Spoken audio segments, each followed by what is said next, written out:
যথাযথ মর্যাদায় পালিত হচ্ছে ভগবান শ্রীকৃষ্ণের শুভ জন্মাষ্টমী। সারা দেশে সনাতন ধর্মাবলম্বীরা এ দিনটি পালন করছে উৎসব মুখর পরিবেশে। সাভার থেকে আমাদের প্রতিনিধি সান্ত্বনা জানাবেন সেখানকার পরিস্থিতি। সাভার আশুলিয়ায় ড্যাফোডিলে শ্রীকৃষ্ণের জন্মাষ্টমী উদযাপন। আশুলিয়ায় ড্যাফোডিলে এ ধর্মীয় ভাবাগাম্ভীর্যের মধ্য দিয়ে শ্রীকৃষ্ণের জন্মাষ্টমী উদযাপন করা হয়েছে। এ উপলক্ষে শিক্ষার্থীদের অংশগ্রহণে নানা আয়োজন করা হয়। সকালে শোভাযাত্রা বের হয়, যেখানে ভক্তরা শ্রীকৃষ্ণের জীবন দর্শন ও ধর্মীয় মূল্যবোধের বার্তা বহনকারী ফেস্টুন ও প্ল্যাকার্ড নিয়ে অংশ নেন। আয়োজনে ভক্তিমূলক গান, আবৃত্তি ও আলোচনার মাধ্যমে শ্রীকৃষ্ণের আদর্শকে তুলে ধরা হয়। শ্রীকৃষ্ণের জন্মদিন, শ্রীকৃষ্ণের জন্মদিন, শ্রীকৃষ্ণের জন্মদিন। কোন সংগঠন কি আছে?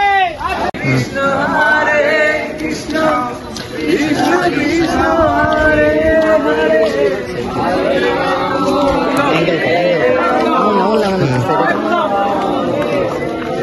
সামনে চলে যায় পজ কর।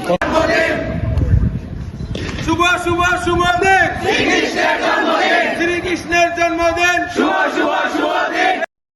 সান্ত্বনা সরকার, হিন্দুস নিউজ, আশুলিয়া, সাভার।